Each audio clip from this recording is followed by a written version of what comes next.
नमस्कार मित्रांनो, ठरलं तर मग मालिकेच्या आजच्या महा एपिसोडमध्ये आपण बघणार आहोत की अखेर अर्जुनने सायलीवरचं प्रेम व्यक्त केलंच. पण आता सायलीसमोर हा प्रश्न आहे की अर्जुनचं प्रेम स्वीकारायचं की मधुभाऊंना दिलेलं वचन पाळायचं. आता ती या दोघांमधून कोणाचा निवाडा करते हे जाणून घेण्याकरता आजचा भाग पूर्ण बघा. पण त्यापूर्वी तुम्ही चॅनल नवीन असाल चॅनल सबस्क्राईब करायला विसरू नका. चला तर आजचा भाग सुरू करूया. तर मित्रांनो, मालिकेच्या सुरुवातीला कुसुमताई आणि सायली बस स्टँडवर बसलेले असतात. कुसुमताई मात्र विचार करत असते की अर्जुनला फोन करून मी सांगितलं की सायली कायमची कोल्हापूरला चालली आहे, तरी पण अर्जुन आला नाही. असं काय करतोय अर्जुन? त्याने लवकर यायला हवं ना, का त्यांची दोघांची ताटाटूट होऊन जाईल आणि त्यांची भेट पुन्हा कधीच होणार नाही का? या विचारात कुसुमताई गुंतलेली असते. मग ती म्हणते आता काय करू मी, फोन करू का अर्जुनला? पण ती लगेच विचार करते नको नको, सायलीने मला बघितलं ते मला अडवेल आणि ती असं करू देणार नाही मला. देवा, अर्जुनला लवकर पाठव, दोघांचं भेट होऊ दे. इकडे मात्र अर्जुन एवढी जोरात गाडी चालवत असतो की चैतन्य भीती वाटत असते तो कोणाला टक्कर वगैरे देतो काय. पण अर्जुन ऐकण्याच्या परिस्थितीत नसतो. चैतन्य तर वारंवार सांगतो अरे अर्जुन गाडी हळू चालव, पण अर्जुन त्याला म्हणतो नाही, मिसेस सायली गेल्या तर मी जगू शकणार नाही, मला त्यांना वेळेत गाठायचं आहे. तो इतकी जोरात गाडी चालवतो आणि एका क्षणाला गाडी मित्रांनो अक्षरशः पंक्चर होते. दोघे गाडीतनं खाली उतरतात. अर्जुन एवढा अस्वस्थ होतो, त्याला काहीच कळत नाही काय करावं ते. तो येणाऱ्या लोकांना हात करतो, थांबवायचा प्रयत्न करतो. शेवटी एक बाईक थांबते. तो बाईकवाला रिक्वेस्ट करतो की मला अर्जंटली कुर्ल्याच्या बसस्टँडवर जायचं आहे, प्लीज मला ड्रॉप कराल का? तो गाडीवाला त्याला हो म्हणतो. पण अर्जुन त्याला म्हणतो तुम्ही ना गाडी चालू, मी चालवतो कारण मला खूप घाई आहे. तो बिचारा गाडीच्या मागे बसतो. अर्जुन गाडी चालवतो आणि चैतन्य तिथे राहतो. चैतन्य सुद्धा मागून लीट घेऊन तिथे येतो. दोघे मिळून पूर्ण बस स्टँड शोधतात. मित्रांनो, मला असं वाटतं कुर्ल्याचं बस स्टँड एवढं मोठं नाही आहे. आणि मित्रांनो, पिक्चरमध्ये दाखवल्याप्रमाणे सायलीला पण कळतं की अर्जुन आला आहे, कारण तो जसा पाऊल ठेवतो स्टँडवर तशी मंद झुळूक तिच्यापासून निघून जाते आणि तिलाही असं वाटायला लागतं की आपल्या पास अर्जुन आहे. मग ती पण उठून अर्जुनला शोधायला लागते. इकडे चैतन्य अर्जुन तिला शोधतात आणि ती अर्जुनला शोधत असते. आणि त्यावेळेस तिच्या डोक्यामध्ये अर्जुनसोबत जे सुंदर शांतीने घडवलेत ते डोळ्यासमोर तिचे चालले असतात. ती ते आठवून खुशी होत असते आणि अर्जुन कुठे दिसेल म्हणून ती सगळ्या बस स्टँडवर शोधत असते. मित्रांनो, आता आपण जाऊया सुभेदारांच्या घरी. सुभेदारांच्या घरी होम हवन एकदम जोरात चालू असतंय. सगळे मिळून होम हवन करत असतात आणि सगळे ते पूजाविधी करत असतात. पण त्याच वेळेस मित्रांनो, आपल्याला माहिती आहे प्रतिमाचा प्रॉब्लेम काय. तिला समोर आग दिसली की तिला ते प्रसंग आठवतो ज्यावेळेस महिपत्नीच्या डोक्यावर काठी मारली होती, ती पण जळालेली आणि तिचा चेहरा भाजला होता. आणि त्यावेळेस महिपतीला म्हणत होता तुझी आता ढगात जाण्याची वेळ आली आहे. आणि तिला ते क्षण आठवतात पुन्हा, कारण ते होमच्या ज्या ज्वाळा असतात त्या उंच उंच चालल्या असतात आणि ती फार अस्वस्थ होते आणि एका मोमेंटला तर ती किंचाळते. हे बघून सगळे सुभेदार सावध होतात. अश्विन तिचा हात धरतो, नस चेक करतो. त्याला जाणवतं तिचा बीपी लो झालाय. ती सगळ्यांना म्हणतो प्रतिमा त्याला अँझायटी झाली, म्हणजे तिला काहीतरी आठवत आहे आणि ती कशा तरी घाबरते. हे ऐकताच प्रियाला आठवतं की नक्कीच तिला तर महिपत आठवत असेल. ती पण जर घाबरते आणि ती मनात विचार करते काय करू ह्या बाईचं, इतके प्रयत्न करून मी ह्या सुभेदारांच्या मनामध्ये स्थान मिळवायचा प्रयत्न करते. इकडून तिकडून होम केला होता, पण ह्या अर्ध्या मेंदूच्या बाईने तो पण अपुरा ठेवला आहे. मग कल्पना तिला म्हणते तन्वी हिला घेऊन माझ्या रूममध्ये जा, थोडा आराम करायला सांग. मग तन्वी म्हणजे प्रिया तिला घेऊन रूममध्ये जाते. आणि मित्रांनो, लगेच पूर्णाची सुद्धा म्हणते हे काय चाललंय घरामध्ये, काहीच कळेना मला.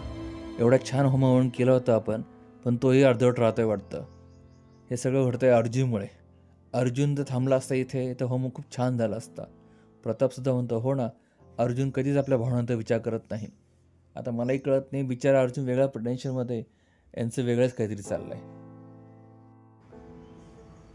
मित्रांनो, इथे ना थोडा बस स्टँडवरचा सीन ना खूप रेंगाळला त्यांनी. म्हणजे ते चैतन्य अर्जुन त्याला शोधताय सायलीला, सायली त्यांना शोधते, मागे बॅकग्राऊंडला गाणं चालू असतं. म्हणजे 4 ते 5 मिनटं लिटरली त्यांनी याच्यामध्ये घातली आहेत. म्हणून हा महा एपिसोड झाला तयार. तर मित्रांनो, असो आपण पुन्हा जाऊया सुभेदारांच्याकडे. सुभेदारांच्या घरी कल्पनाच्या रूममध्ये प्रिया आणि प्रतिमा बसलेली असतात आणि प्रिया मात्र विचार करत असते ह्या अर्ध्या मेंदूच्या बाईने माझा पूर्ण डाव धुळीच मिळवला, आता काय करू हिचं. आणि तेवढ्यात एक कल्पना येते. कल्पना तिला विचारते प्रतिमा तू ठीक आहेस ना, तुला नेमकी काय झालं, तू कशाला घाबरली होतीस? प्रतिमा सांगणार की मी आगीला घाबरते, तेवढ्याच प्रिया म्हणते हिलाने सांगितलं, हिलाही कळेल की ती कशाला घाबरते, म्हणून ती तिला मध्येच रोखते आणि कल्पना म्हणते मामी काही नाही काही नाही, हिला असा त्रास होत असतो अधूनमधून, तू काळजी नको करूस. मग लगेच कल्पना म्हणते नाही नाही हे खूपच धोकादायक आहे, मी एक काम करते रविराज भाऊजींना फोन करते आणि त्यांना इथे बोलून घेते. मग प्रियाला काहीतरी वाटतं, ती म्हणते नको नको बाबांना फोन नको करू, ते महत्त्वाच्या कामासाठी बाहेर गेलेत आणि तू जर त्यांना फोन केला तर ते काम अर्धवट ठेवून इथे येतील. आणि तसे त्यांना माहिती आहे ह्या आधी पण आईला असं झालं आहे, तर त्यांना इथं त्रास माहिती आहे. मी एक काम करते, मी हिला डॉक्टरकडे घेऊन जाते. कल्पनासुद्धा म्हणते हो आपण हिला डॉक्टरकडे नेलंच पाहिजे, तर आपण तिकडे जाऊ. तर प्रिया म्हणते नाही नाही मी काय करते डॉक्टर श्रद्धांना फोन करते आणि आईला तिकडे घेऊन जाते आणि गोळ्या वगैरे देते. बिलकुल काळजी करू नको, तू निवांत जा, खाली तुझी गरज आहे आणि आपण पॉझिटिव्ह राहायला पाहिजे. आता आपण ठरवलं आहे ना की पॉझिटिव्ह राहायचं म्हणून, जा तू खालच्यांना सांभाळ, मी आईला सांभाळते. आणि मग ती प्रतिमा जवळ घेत म्हणते आई बिलकुल घाबरू नकोस. आता आपल्याला माहिती आहे प्रियाचा खोटारडेपणा किती आहे.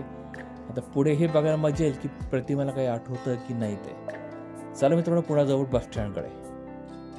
तर मित्रांनो खरी गंमत आता बस स्टँडवरतीच आहे, कारण शिवाय त्यांच्या घरी विशेष काही घडलेलं नाही आहे. तर अर्जुन बस स्टँडमध्ये सगळं शोधतो, त्याला कुठे सापडत नाही. थकून थकून तो उभा असतो आणि विचार करत असतो. चैतन्य तुला विचारतो अर्जुन आता काय करायचं यार, आपण सगळीकडे शोधलं, आपल्या मिसेस सायली कुठेच सापडा नाही. मात्र अर्जुन त्याला काही न बोलत धावत पळत जातो आणि तो जातो त्या अनवसाच्या रूममध्ये. इकडे साईडला पुन्हा अर्जुन सोबत घडलेले क्षण आठवत असतात आणि तिकडे अर्जुन अनवसाच्या रूममध्ये जातो. अनवसर त्याला पण प्रचंड घाबरतो. तो म्हणतो अरे तुम्ही आतमध्ये कसे आला, तुम्हाला माहीत नाही का आतमध्ये याची परवानगी नाही आहे. मात्र अर्जुन त्याला विनंती करतो प्लीज सर मला तुमची मदतीची गरज आहे, प्लीज माझं बोलणं ऐकून घ्या, मला कोणाला तरी बोलायचं आहे. आज जर मी त्या व्यक्तीला बोलू शकलो नाही तर मी आयुष्यभर बोलू शकणार नाही, माझा हा आयुष्याचा प्रश्न आहे. मग अनवसर पण इमोशनल होतो, पण असं झालं काय. मग चैत्र म्हणतो तुम्ही सुद्धा कोणातरी प्रेम केलं असेल ना. मग मात्र अनवसरची गाल अशी लाल होतात आणि तो म्हणतो हो यार मी पण एकदा कोणातरी प्रेम केलं होतं. ठीक आहे ठीक आहे तुमचा प्रेमाचा प्रश्न आहे ना, तुम्ही बोला, हा माईक घ्या ताब्यामध्ये, फक्त लवकर बोला नाही तर माझ्या नोकरीचा प्रश्न आहे. मग मात्र अर्जुनही खुश होतो. इकडे मात्र कुसुम त्या सालीकडे जाते, ती म्हणते आपली बस याची वेळ झाली आहे, चला आता बसकडे जाऊया. आणि दोघी बॅग घेऊन निघालात. तेवढ्याच मागून अर्जुनचा आवाज होतो मिसेस सायली तुम्ही कुठे जाऊ नका, हा तिथे थांबा. आणि सायलीमध्ये आवाज ऐकून फार खुश होत आहे. तर अर्जुन म्हणतो मिसेस सायली तुम्ही असा विचार केलात कसा की तुम्ही मला सोडून गेल्यानंतर मी जिवंत राहू शकेल. मी तुमच्याशिवाय राहू शकत नाही मिसेस सायली, मला तुमची गरज आहे, प्लीज मला सोडून कुठे जाऊ नका. मला मान्य मी चूक केली, सगळी चूक माझीच आहे, मी याआधीच तुम्हाला माझ्या मनातलं सांगायला हवं होतं. घरी पण मी सांगू शकलो नाही किंवा कॅफेतही सांगू शकलो नाही. कदाचित माझ्या नशीब असेल की आज या सर्वांसोबत तुम्हाला सांगा मिसेस सायली. आणि मित्रांनो तो मोठ्याने बोलतो I love you Mrs Sayali, I love you. आणि तिथे आसपासचे लोक सुद्धा ट्रॅव्हल होतात. अनवसरही खुश होतो, तोही ट्रॅव्हल होतो. सगळीकडे खुशी असते. सायलीसुद्धा रडायला लागते, तिच्या डोळ्यात आनंदाचे डोळे असतात. तिकडून मग अर्जुन बाहेर येतो अनवसरच्या रूममधून आणि तो मिसेस सायलीला म्हणतो मिसेस सायली तुम्ही असा विचारच कसा केला की तुमच्याशिवाय मी राहू शकेल. तुम्ही मला सोडून गेलं ना तर मी जगू शकणारच नाही Mrs Sayali, please Mrs Sayali. तुम्ही ऐकलं तर मी काय म्हणलं तुम्हाला, मी आय लव्ह यू म्हटलं तर पुन्हा 2-3दा तिला आय लव्ह यू म्हणतो. आणि मित्रांनो बघा लेखक किंवा जे डायरेक्टर असेल त्यांनी काय केलं आहे, 2 माणसांनी हातून समोर आरसा आणला आहे. त्या आरशामध्ये सायलीला तो अर्जुन दिसत असतो आणि ती अक्षरशः रडत असते. मग अर्जुन त्या खिशातनं ती अंगठी काढतो, गुडगड बसतो आणि पुन्हा आय लव्ह यू म्हणतो. आणि मग तिला म्हणतो मिसेस सायली ती माझ्याकडे बघत का नाही आहे, तुम्ही माझ्याकडे बघा, बोला, प्लीज माझ्याकडे बघा ना. पण आता आपल्याला माहिती आहे मित्रांनो की सायलीला मधुभाऊने वचन दिलं आहे की तू अर्जुन समोर आला त्याला बघायचं पण नाही, बोलायचं पण नाही, जर तू असं केलंस तर माझं मेलेलं तोंड बघशील. आणि सायली त्याला आरशातून बघतच रडत असते. आपल्याला माहिती मित्रांनो तिच्यासमोर हा प्रश्न आहे की अर्जुनचा प्रेमाचा स्वीकार करायचा की मधुभाऊंचं वचन पाळायचं. आणि मित्रांनो इथे आजचा भाग संपलाय. महा एपिसोड होता म्हणायला हा, पण खूपच रेंगाळला हा एपिसोड. आणि माझी लेखकाला विनंती आहे त्यांनी जर हा भाग बघितला माझा तर प्लीज थोडं फास्ट ट्रॅकवर कथा आणा. कुठे रेंगाळत चाललेत तुम्ही, आता कोल्हापूरला चालली सायली, तिकडे काय घडतं, काय होणार काय माहिती, अजून एक काय इंट्रोड्यूस करतात ते, म्हणजे प्रिया थोडी कमी होती म्हणून आणखी आणताय काय काय माहिती काय चाललं ते.